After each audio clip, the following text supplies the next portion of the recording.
ದಯವಿಟ್ಟು ಎಲ್ಲರೂ ಜಾಯ್ನ್ ಆಗಿ. ಇನ್ನೊಂದು 2 ನಿಮಿಷಕ್ಕೆ ಲೈವ್ ಸ್ಟಾರ್ಟ್ ಮಾಡ್ತೀನಿ.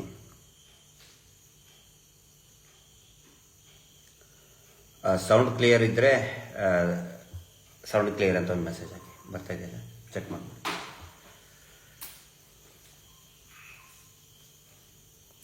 ನಮಸ್ತೆ ನಮಸ್ತೆ ಎಲ್ರಿಗೂ ನಮಸ್ತೆ.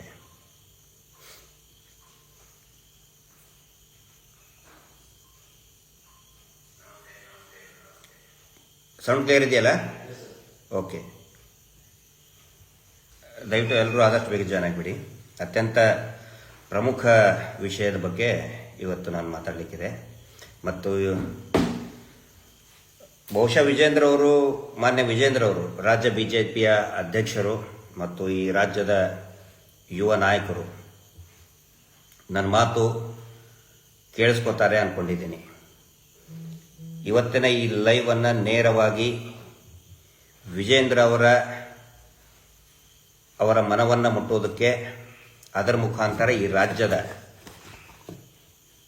ಅನೇಕ ಸಾವಿರಾರು ಜನ ಹಿಂದೂ ಕಾರ್ಯಕರ್ತರನ್ನ ಮುಟ್ಟುವಂಥ ಪ್ರಯತ್ನವನ್ನು ಮಾಡ್ತಾ ಇದ್ದೇನೆ. ನನ್ನ ಮನದಾಳದ ಮಾತನ್ನು ನೇರವಾಗಿ ವಿಜೇಂದ್ರ ಅವರಿಗೆ ತಲುಪಿಸುವಂಥ ಪ್ರಯತ್ನ ಮಾಡ್ತಾ ಇದ್ದೇನೆ. ಬಹುಶಃ ಅವರು ಕೂಡ, ವಿಜೇಂದ್ರ ಅವರು ಸೋಷಿಯಲ್ ಮೀಡಿಯಾದಲ್ಲಿ ತುಂಬ ಆ್ಯಕ್ಟಿವ್ ಇರ್ತಾರೆ. ಅವ್ರಿಗೆ ಆದಂಥ ಒಂದು ಟೀಮ್ ಇರ್ತದೆ. ರಾಜ್ಯಾಧ್ಯಕ್ಷರಾಗಿರೋದ್ರಿಂದ BJP IT ಸೆಲ್ ತುಂಬ ಆ್ಯಕ್ಟಿವ್ ಆಗಿರುವಂಥ IT ಸೆಲ್ ಅದು. ರಾಜಕೀಯ ಪಕ್ಷಗಳಲ್ಲಿ ಭಾಳ ಆ್ಯಕ್ಟಿವ್ ಆಗಿರುವಂಥ IT ಸೆಲ್ಲು.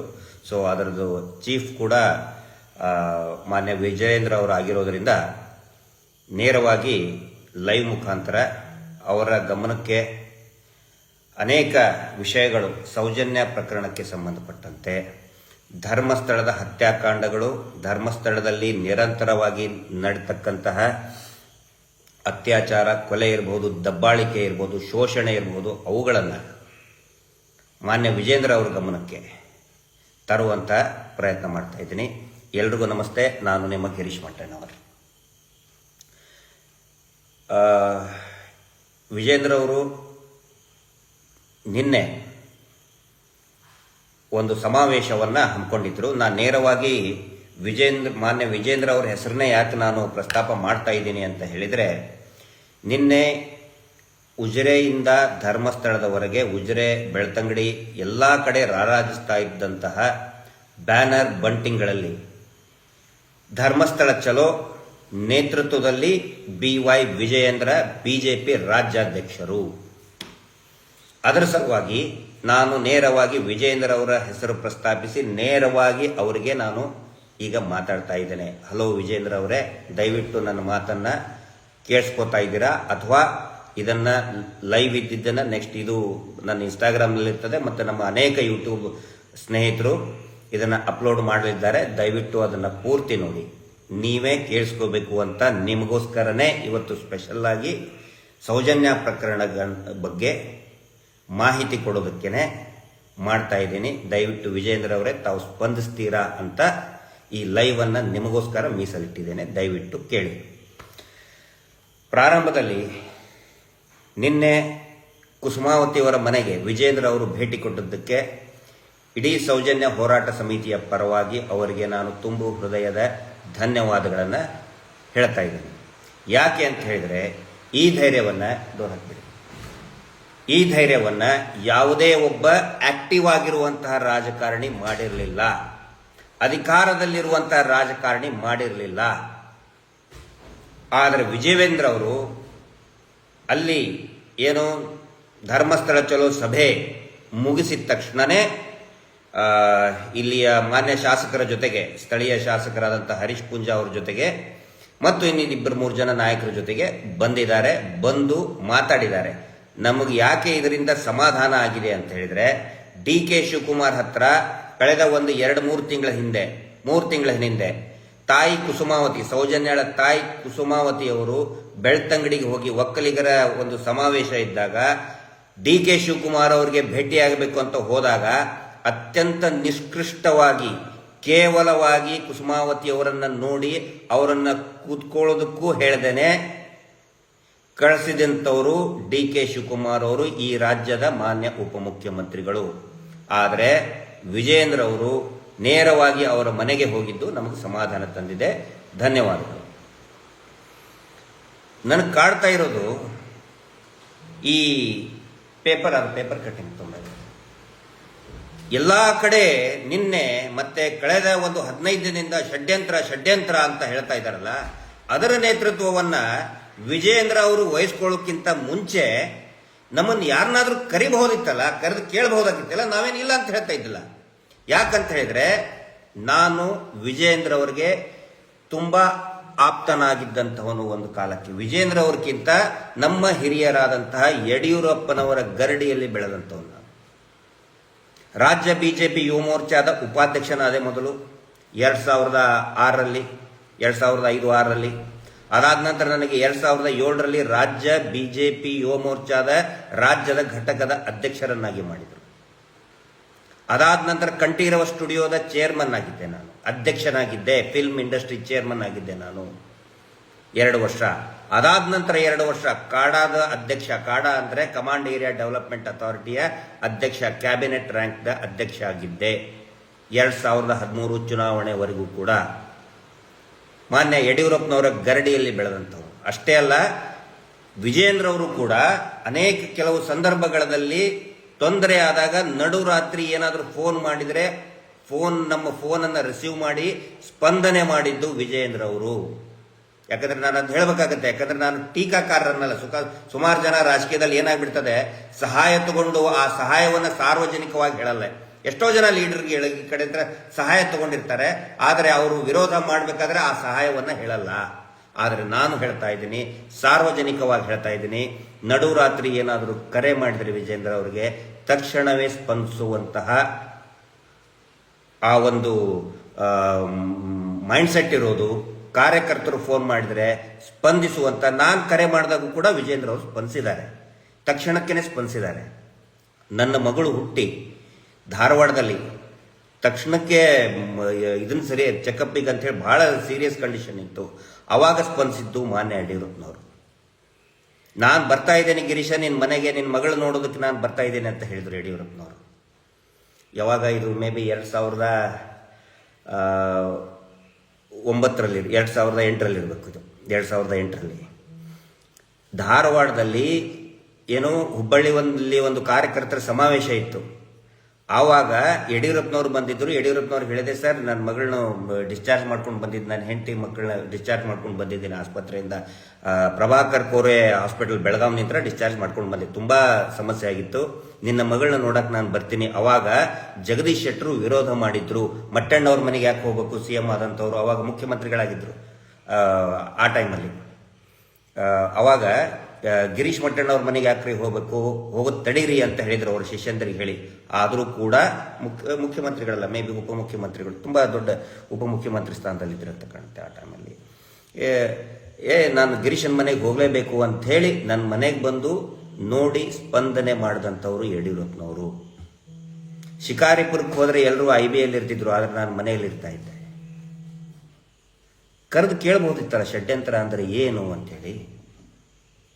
ಖಂಡಿತ ಬರ್ತಾ ಇದ್ವಿ ನಾವು ಮಹೇಶ್ ಶೆಟ್ಟಿ ತಿಮ್ರೋಡಿ ಅವರು ಖಂಡಿತ ಬರ್ತಾ ಇದ್ವಿ.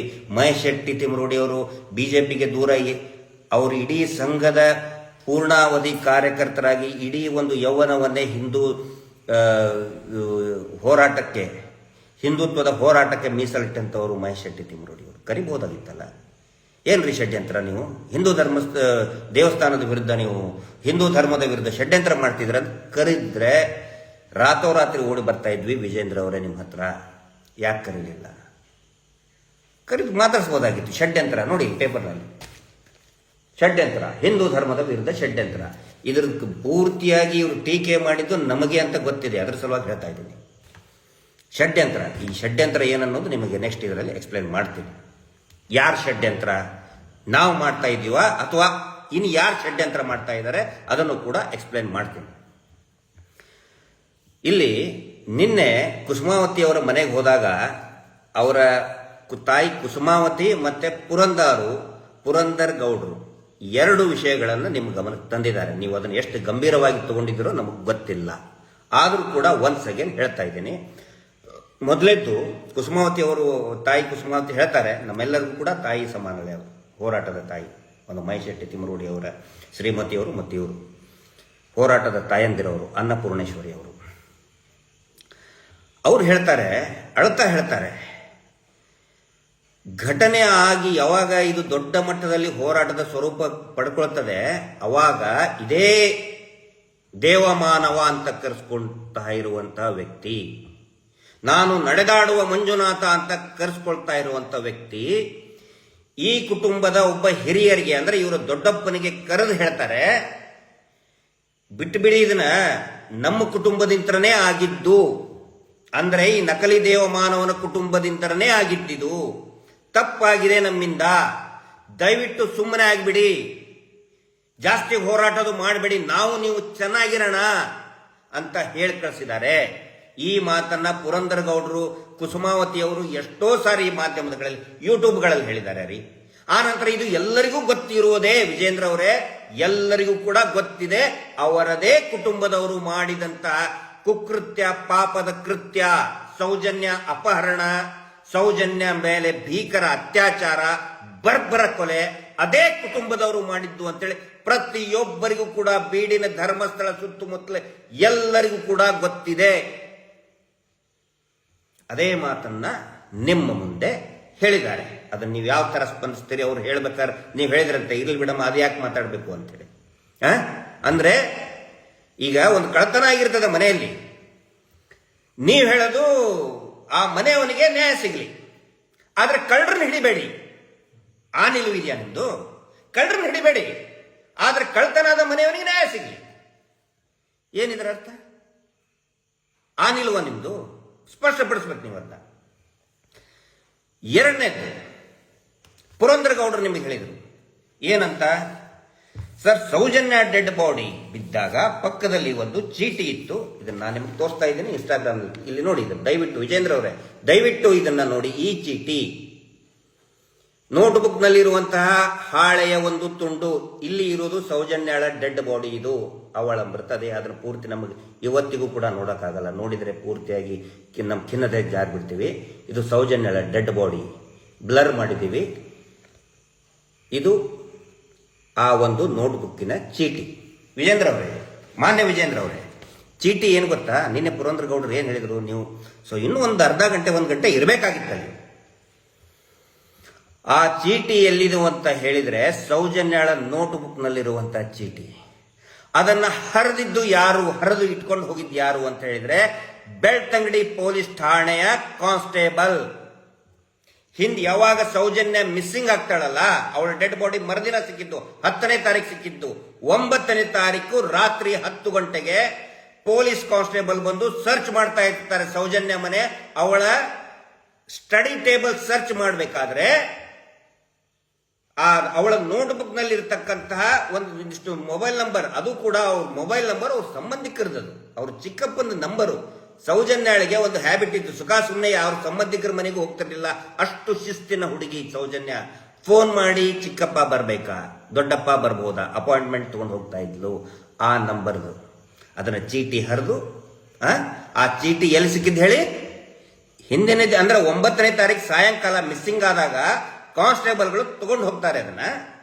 ಆ ಚೀಟಿ ಸಿಕ್ಕಿದ್ದು ಮರುದಿನ ಸೌಜನ್ಯಳ ಡೆಡ್ ಬಾಡಿ ಪಕ್ಕ, ಫೋಟೋ ಸಮೇತ ತೋರಿಸ್ತಾ ಇದ್ದೀನಿ ಸ್ವಾಮಿ. ವಿಜೇಂದ್ರ ಅವರೇ ದಯವಿಟ್ಟು ನೋಡಿ, ದಯವಿಟ್ಟು ನೋಡಿ. ಷಡ್ಯಂತ್ರ ಷಡ್ಯಂತ್ರ ಷಡ್ಯಂತ್ರ ಅನ್ನೋರು ನೋಡಿ ಇದನ್ನ.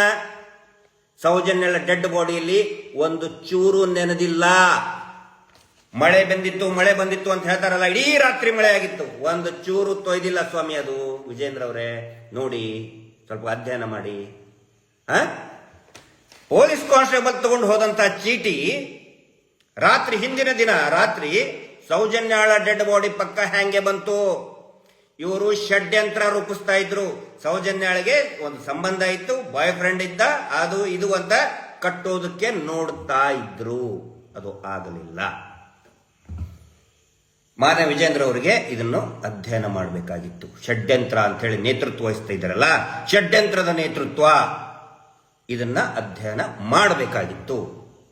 ಆನಂತರ ಈಗೇನು ಚಿನ್ನಯ್ಯ ಮಾಸ್ಕ್ ಮ್ಯಾನ್ ಸಿಕ್ಕಿದ್ದಾನೆ, ಇಡೀ ಸೌಜನ್ಯ ಪ್ರಕರಣದಲ್ಲಿ ಇಡೀ ಸೌಜನ್ಯ ಪ್ರಕರಣದಲ್ಲಿ ನನ್ನ ಪ್ರಕಾರ ತಿರುವು ಪಡೆದುಕೊಂಡಿದ್ದು ಯಾವಾಗ ಅಂತ ಹೇಳಿದರೆ, ಯಾವಾಗ ಸೌಜನ್ಯ ಸಾಯಂಕಾಲ ಮಿಸ್ಸಿಂಗ್ ಆಗ್ತಾಳೆ. ಮಿಸ್ಸಿಂಗ್ ಆಗಿದ್ದು ಗೊತ್ತಾಗಿದ್ದು 6-7 ಗಂಟೆಗೆ. 7 ಗಂಟೆಯಿಂದ ಬೆಳಿಗ್ಗೆ 1-2 ಗಂಟೆವರೆಗೆ ನಸುಕಿನ ನಡು ರಾತ್ರಿ ಅಂತಾದ್ರೂ ಕರೀರಿ, ನಸುಕಾದ್ರೂ ಕರೀರಿ, ಅದಕ್ಕೆ 1-2 ಗಂಟೆವರೆಗೆ ಕನಿಷ್ಠ 5,000 ಜನ ಎದ್ದು ನಿಂತ್ಕೊಂಡಿದ್ದಾರೆ. 5,000 ಜನ ಸೇರಿದ್ದಾರೆ. ಇಡೀ ಧರ್ಮಸ್ಥಳ, ಬೆಂಗಳೂರು, ಸುತ್ತಮುತ್ತಲಿನ ಎಲ್ಲಾ ಹಳ್ಳಿಗಳಿಂದಲೂ ಜನರು ಬಂದಿದ್ದಾರೆ. ಅದು ಅತಿ ದೊಡ್ಡ ತಿರುವು. ಒಂದು ವೇಳೆ ಜನಗಳು ಸೇರದೆ ಹೋಗಿದ್ರೆ, ವಿಜೇಂದ್ರ ಅವರೇ ಮತ್ತು ಎಲ್ಲರೂ ಕೇಳಿಸ್ಕೊಳ್ಳಿ, ಇದನ್ನ ಅತಿ ಮುಖ್ಯವಾದಂತಹ ಮಾತನ್ನ ಹೇಳ್ತಾ ಇದ್ದೀನಿ. ಒಂದು ವೇಳೆ ಜನರು ಸಾವಿರಾರು ಗಟ್ಟಲೆ ಜನರು ಸೌಜನ್ಯಳನ್ನ ಹುಡುಕಬೇಕು ಅಂತ ಬರದೇ ಹೋಗಿದ್ದಲ್ಲಿ, ಬಿಡು ನಿನ್ ಮಗಳು ಯಾವುದೋ ಜೊತೆ ಓಡ್ ಹೋಗಿಬಿಟ್ಟಿದ್ದಾಳೆ, ಆಲ್ರೆಡಿ ಹೇಳಾಗಿತ್ತದು, ಪೊಲೀಸರು ಎಲ್ಲ ಓಡ ಹೋಗಿರ್ಬೇಕು. ಇದೇ ವಿಜಯೇಂದ್ರ ಯಾರು ಹರ್ಷೇಂದ್ರನೇ ಹೇಳಿ ಕಳಿಸಿದ್ದಾನೆ, ಅವ್ರ ಅಣ್ಣನು ಹೇಳಿ ಕಳಿಸಿದ್ದಾನೆ, ಯಾವುದೋ ಜೊತೆಗೆ ಓಡ್ ಹೋಗಿರ್ಬೇಕು, ಸುಮ್ಮನೆ 2-3 ದಿನ ಆದ್ಮೇಲೆ ಬರ್ತಾಳೆ ಅಂತ ಹೇಳಿ. ಒಂದು ವೇಳೆ ಜನ ಎದ್ದೇಳದೆ ಹೋಗಿದ್ರೆ, ಇದೇ ಚಿನ್ನಯ್ಯ ಸೌಜನ್ಯಾಳ ಮೃತ ದೇಹವನ್ನ ಇದೇ ಚಿನ್ನಯ್ಯ ಅದೇ ಮಣ್ಣ ಸಂಕದಲ್ಲಿ ಹೂತು ಹಾಕಿರುತ್ತಿದ್ದ.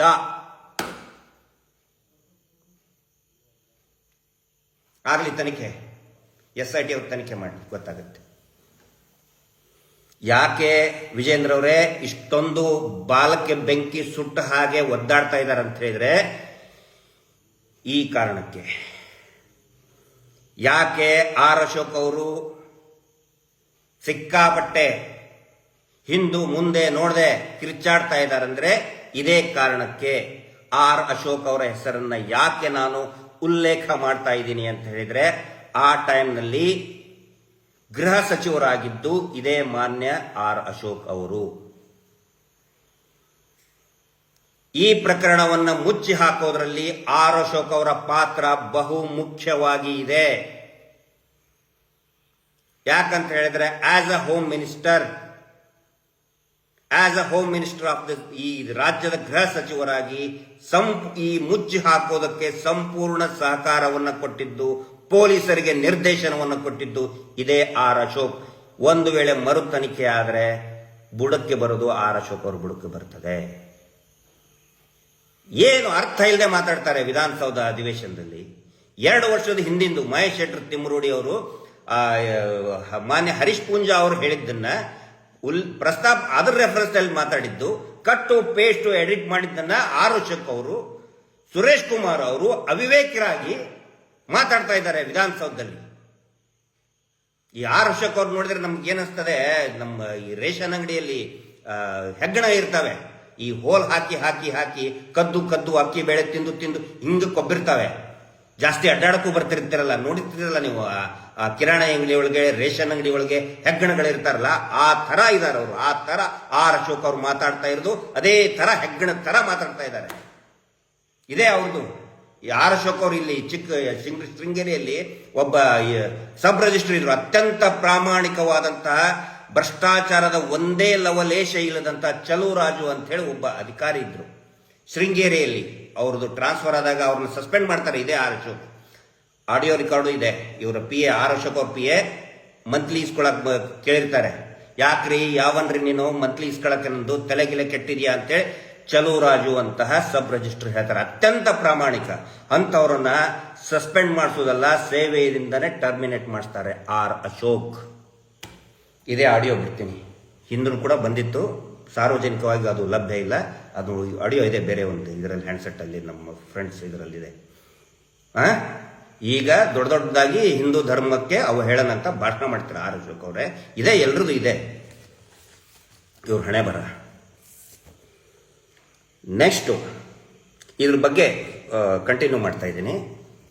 ಅಗಳೇ ಹೇಳಿದ್ನಲ್ಲ, ಒಂದು ವೇಳೆ ಜನ ಎದ್ದೇಳದೆ ಹೋದ್ರೆ ಇದೇ ಚಿನ್ನಯ್ಯ ಅನ್ನುವಂತಹ ವ್ಯಕ್ತಿ ಸೌಜನ್ಯಾಳ ಡೆಡ್ ಬಾಡಿಯನ್ನ ಅದೇ ಮಣ್ಣ ಸಂಕದಲ್ಲಿ ಹೂತು ಹಾಕಿರ್ತಿದ್ದ. ಹೂತು ಹಾಕಿದ್ರೆ ಏನಾಗ್ತಿತ್ತು ಹೇಳಿ, ಒಂದು ಇನ್ನೊಂದು 4-5 ಸಾರಿ ಹೋಗ್ತಾ ಇದ್ರ ಪೊಲೀಸ್ ಸ್ಟೇಷನ್ಗೆ, ಮಗಳು ಸಿಗ್ಲಿಲ್ಲ ಅಂತ ಹೇಳಿ ಒಂದು ಮಿಸ್ಸಿಂಗ್ ಕೇಸ್ ರಿಜಿಸ್ಟರ್ ಮಾಡಿ ಸುಮ್ಮನೆ ಆಗ್ಬಿಡ್ತಿದ್ರು, ಮುಗೀತಲ್ವಾ?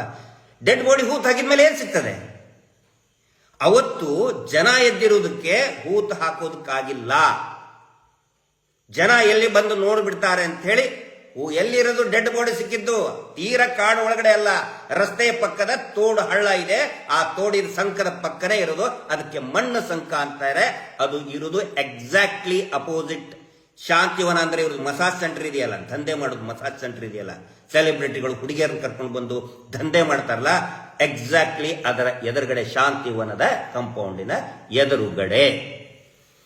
ಈಗ ಬರ್ತೀನಿ. ದಯವಿಟ್ಟು ಸಾರ್ವಜನಿಕರು, ಆಸಕ್ತಿ ಇರೋರು, ಸೌಜನ್ಯ ಪ್ರಕರಣದಲ್ಲಿ ಆಸಕ್ತಿ ಇರೋರು ಮತ್ತು ಈ ಏನು ಹೂತಿಟ್ಟ ಶವ ಚಿನ್ನಯ್ಯನ ಬಗ್ಗೆ ಆಸಕ್ತಿ, ಈ ಪ್ರಕರಣದ ಆಸಕ್ತಿ ಇರೋರು ಡಿಟಾಕ್ಸ್ ಅನ್ನ ನೋಡಿ, ಮತ್ತೆ ಅಜಯ್ ಅಂಚನ್ ಅವರ ವಿಡಿಯೋಗಳನ್ನ ನೋಡಿ. ಅದರಲ್ಲಿ ಚಿನ್ನಯ್ಯ ಒಂದ್ ಕಡೆ ಹೇಳ್ತಾನೆ,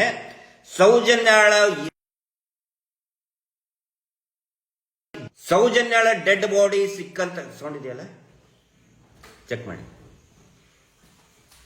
ಸೌಜನ್ಯಾಳ ಡೆಡ್ ಬಾಡಿ ಎಲ್ಲಿ ಸಿಕ್ಕಿತ್ತು ಅದೇ ಜಾಗದಲ್ಲಿ ನಾನು ಇನ್ನೂ 4-5 ಹೆಣ್ಣು ಮಕ್ಕಳ ಶವವನ್ನ ನಾನೇ ಹೂತು ಹಾಕಿದ್ದೇನೆ ಅಂತ ಸ್ವತಃ ಚಿನ್ನಯ್ಯ ಹೇಳ್ತಾನೆ. ಓಕೆ, ಸರಿ. ಈಗ ಆಯ್ತಪ್ಪ, ನಾವು ಹೇಳೋದು ಕೇಳಬೇಡ್ರಿ. ಇನ್ನೊಂದು ವಿಡಿಯೋ ಇದೆ. ಯಾವುದು? ನಾವು ಮಾತಾಡಿದ್ದಲ್ಲ, ಚಿನ್ನಯ್ಯ ಮಾತಾಡಿದ್ದಲ್ಲ. SP ಅಭಿಷೇಕ್ ಗೋಯಲ್ 2012 ಸೌಜನ್ಯ ಪ್ರಕರಣ ಆಗಿ 3ನೇ ದಿನಕ್ಕೆ ಅಥವಾ 2ನೇ ದಿನಕ್ಕೆ, ಅಂದ್ರೆ ಮೇ ಬಿ 2012 ಅಕ್ಟೋಬರ್ 12ನೇ ತಾರೀಕಿಗೆ ಸಂತೋಷ್ ರಾವ್ನ ಸಾರ್ವಜನಿಕವಾಗಿ ತೊಂಬಂದು ಮರುದಿನ ಮಾತಾಡಿದ್ದು SP ಆಗಿನ ದಕ್ಷಿಣ ಕನ್ನಡ ಜಿಲ್ಲೆಯ SP ಸಾಹೇಬರು ಅಭಿಷೇಕ್ ಗೋಯಲ್ ಅವರು. ಅವರಿಗೆ ಒಬ್ಬರು ಟಿವಿ ಚಾನೆಲ್ ವರದಿಗಾರರು ಪ್ರಶ್ನೆ ಕೇಳ್ತಾರೆ. ಸಿಸಿ ಕ್ಯಾಮ್ರಾ ಇತ್ತು ಅಂತ ಹೇಳ್ತಾರೆ. ಕೊನೆಯದಾಗಿ ಒಂದು ಪ್ರಶ್ನೆ ಕೇಳ್ತಾರೆ ಟಿವಿ ಚಾನೆಲ್ನ ಪತ್ರಕರ್ತರು. ಆದ್ರೆ ಆ ವಿಡಿಯೋನ ಡಿಲೀಟ್ ಮಾಡಿಸ್ತಾರೆ, ಯಾವ ಚಾನೆಲ್ನಲ್ಲೂ ಬಂದಿಲ್ಲ. ರಾ ವಿಡಿಯೋ ಫುಟೇಜ್ ನಮ್ಮ ಹತ್ರ ಇದೆ.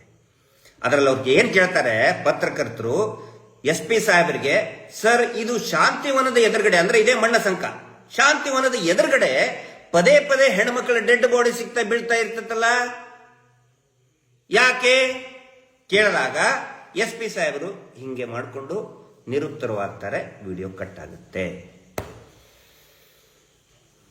ಹಾಗಿದ್ರೆ ಈ ಚಿನ್ನಯ್ಯನಿಗೂ ಸೌಜನ್ಯ ಡೆಡ್ ಬಾಡಿ ಡಿಸ್ಪೋಸ್ ಮಾಡೋದಕ್ಕೂ ಸಂಬಂಧ ಇದೆಯಾ? SIT ಉತ್ತರ ಕೊಡಬೇಕು, ಕೊಡಲೇಬೇಕು.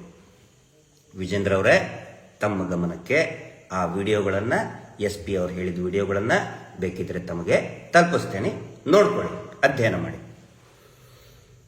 ಆ ನಂತರ ಮುಂದೇನು ಮಾಡಬೇಕು?